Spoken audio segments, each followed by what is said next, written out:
Mesdames, Messieurs. Très brièvement, effectivement, le Conseil exécutif a tenu à être très largement représenté ici aujourd'hui, nonobstant les autres rendez-vous que nous avions, tout simplement pour signifier, et de façon symbolique et de façon effective, d'une part, combien l'ensemble de la majorité territoriale et les institutions de la Corse sont mobilisées autour de cet objectif qui est clairement une priorité de notre contrat de mandature présenté et validé par le suffrage universel, et d'autre part, pour dire aussi que, bien évidemment, nous sommes heureux que, conformément à la pratique nouvelle, sans doute, des institutions que nous avons voulu ensemble, d'une part, cette réunion se tienne, et je crois que la qualité de la présence des participants et la diversité démontrent combien, Monsieur le Président de l'Assemblée de Corse, cette réunion vient à son heure. Mais même au-delà de la tenue thématique d'une telle réunion, vous l'avez dit, mais je tiens à le souligner aussi, de la même façon que nous souhaitons que les institutions de la Corse soient désormais une véritable maison de cristal, nous voulons être ouverts et en interaction permanente avec les acteurs, avec l'ensemble des forces vives de l'île. Et cette expression aujourd'hui est une des déclinaisons des multiples occasions que nous aurons de le faire ensemble, soit que cela vienne à l'initiative de la présidence de l'Assemblée, soit que cela vienne à l'initiative du Conseil exécutif ou encore d'autres institutions, je pense notamment au Conseil économique, social et culturel. Ce qui est important, c'est que nous le faisions ensemble et que nous ayons les mêmes objectifs. Très brièvement, je crois qu'il faut aussi souligner, parce que cela se remarque partout et dans tous les domaines, combien les choses ont mûri et combien les choses ont changé, et me semble-t-il ont changé dans le bon sens. Des débats qui hier pouvaient paraître conflictuels ou marginaux sont aujourd'hui constitutifs de questions identifiées comme prioritaires et vitales par l'ensemble du corps social corse, d'une part, et d'autre part, au-delà de poser la question, il me semble aussi que la réponse est très largement commune. Sur un débat comme celui que nous avons aujourd'hui, à savoir la charte en faveur de l'emploi local, la notion de corcisation des emplois, quel aurait pu être le risque? Disons-le clairement. Un risque à la fois philosophique et juridique. Je crois qu'il a été identifié par l'intervenant qui représente aujourd'hui une organisation syndicale, la CGT. Y a-t-il dans notre réflexion d'aujourd'hui, dans notre action de demain, un risque quelconque de dérive ethniciste ou xénophobe? Non, 1000 fois non. Nous le savons, nous le disons, nous le démontrons et nous l'actons ensemble. Une fois que cet obstacle-là est levé, que reste-t-il? Il reste effectivement, mais c'est un débat que nous retrouvons ailleurs, la discussion sur l'éventuelle portée constitutionnelle de certaines des évolutions que nous souhaitons. Donc ça, c'est un débat que nous aurons, mais qui est dans une autre temporalité et qui ne doit pas nous empêcher d'avancer aujourd'hui, puisque, y compris à droit constitutionnel constant, vous avez rappelé, Monsieur le Président, la charte en faveur de l'emploi à La Réunion, mais je vous demande de lire un instant le protocole d'accord signé cette fois-ci en Guadeloupe, qui est important aussi, puisque dans la partie consacrée à l'emploi, il est affirmé la chose suivante, je cite, « Les principes républicains sanctionnent toute discrimination à l'embauche.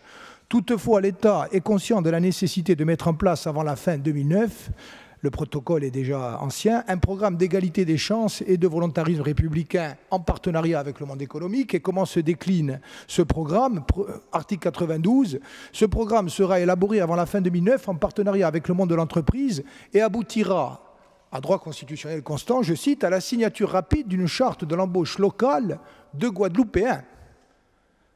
Et c'est un protocole d'accord signé par l'État qui vise l'embauche locale de Guadeloupéens.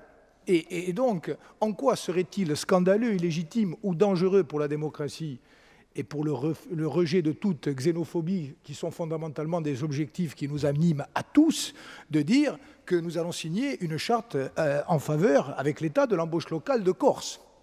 À mon avis, ça ne pose pas de difficulté, y compris au plan juridique, et ce document nous le démontre. Ceci étant posé, et très concrètement encore, ce qui compte, c'est que, au-delà de nos opinions politiques respectives, et nous savons qu'elles sont différentes, au-delà des intérêts différents aussi que les uns et les autres nous pouvons représenter, nous avons conscience que la question de l'emploi est une question fondamentale et que nous pouvons avancer très vite.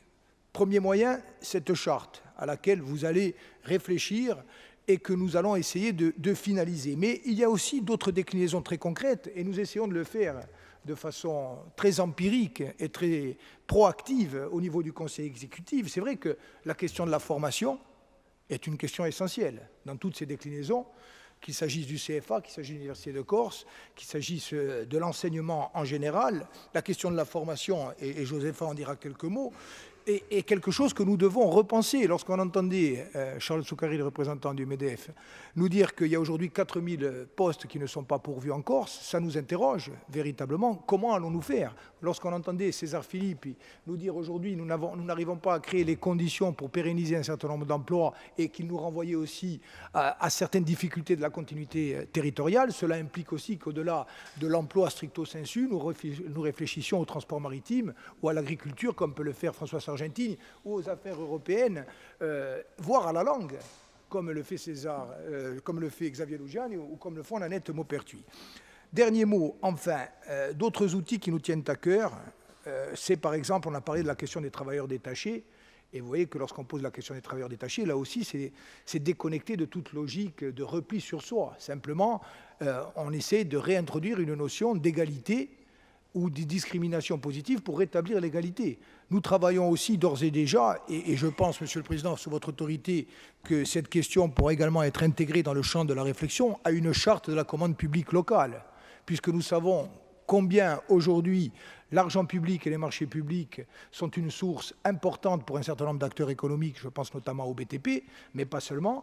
Il faut impérativement qu'en respectant les règles de la concurrence du droit national et du droit européen, nous réussissions à construire des appels d'offres et des cahiers des charges qui permettent à nos entreprises de soumissionner dans des conditions qui leur permettent d'accéder à la commande publique. Et je dis également, et je termine, que la volonté politique qui nous anime peut être également répercutée dans d'autres collectivités. Lorsque j'étais maire de Bastia, j'avais eu l'occasion de faire voter à l'unanimité, et je le souligne, à l'unanimité du conseil municipal, et on sait que le conseil municipal de Bastia représente des forces politiques qui sont souvent très opposées, mais cette charte en faveur de l'emploi local, mais pas seulement, avait été signée à l'unanimité.